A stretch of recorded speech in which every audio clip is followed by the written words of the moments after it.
DPI Tamil News.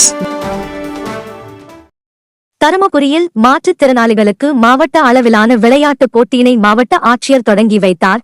Dharmapuri மாவட்ட விளையாட்டு மைதானத்தில் இளைஞர் நலன் மற்றும் விளையாட்டு மேம்பாட்டுத்துறை, தமிழ்நாடு விளையாட்டு மேம்பாட்டு ஆணையம் இணைந்து நடத்தும் மாவட்ட அளவிலான தமிழ்நாடு முதலமைச்சர் கோப்பையின் மாற்றுத்திறனாளிகளின் விளையாட்டுப் போட்டிகள் நடைபெற்றது.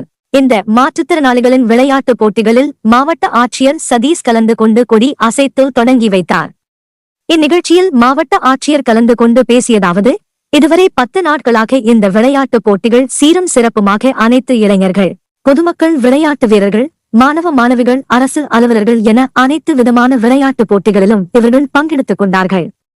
அப்படி இருந்த போதிலும் இன்று இந்த விளையாட்டுப் போட்டிகளுக்கே முத்தாயன வாய்ப்பான நாளாக கருதுவது இந்த மாற்றுத்திறனாளிகளுக்கான விளையாட்டுப் போட்டிகள் சொல்வதுதான். இதுதான் பெருமை, இதுதான் சிறப்பு. எத்தனையோ சவால்களுக்கு மத்தியில முயற்சிகள் தவறலாம், முயற்சிக்க தவறலாமா என்கிற கருதுகோளுக்கு ஏற்ப நாங்கள் எந்த விதத்திலும் யாருக்கும் இளைத்தவர்கள் இல்லை. எங்களுக்குள் இருக்கிற திறமைகளை நாங்கள் கண்டிப்பாக வெளிக்கொண்டு வந்தே தீருவோம் என்கிற உயரிய தன்னம்பிக்கை கொண்டு அடுத்து ஏனைய சோர்ந்து திரிகின்ற மக்களுக்கெல்லாம், எங்களை பாருங்கள், அனைத்து விதத்திலும் அனைத்து பொதுமக்களிடம் சமமாக எங்களாலும் திறமைகளை வெளிப்படுத்த முடியும் என காட்டுகின்ற உங்களுக்கு என்னுடைய மனமார்ந்த பாராட்டுதல்களையும் வாழ்த்துக்களையும் இந்த தருணத்தில் தெரிவித்துக் கொள்வதில் பெரும் மகிழ்ச்சி அடைகிறேன் என மாவட்ட ஆட்சியர் தெரிவித்தார்.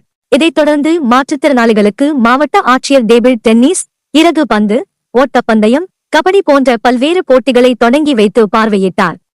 இந்நிகழ்ச்சியில் தருமபுரி சட்டமன்ற உறுப்பினர் வெங்கடேஸ்வரன், நகர மன்ற தலைவி லட்சுமி, மாவட்ட விளையாட்டு அலுவலர் சாந்தி மற்றும் அரசு அலுவலர்கள், மாணவ மாணவிகள் கலந்து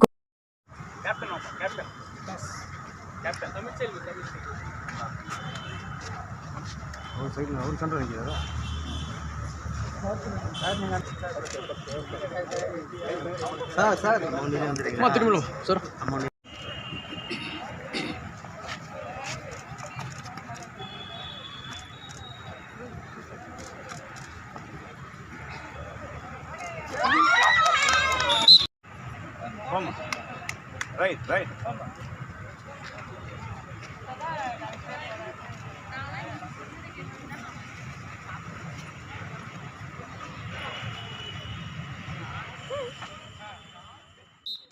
குறுஞ்செய்திகள் உடனுக்குடன் தெரிந்து கொள்ள DPI தமிழ் நியூஸ் சேனலை சப்ஸ்கிரைப் செய்து இணைந்திருங்கள்.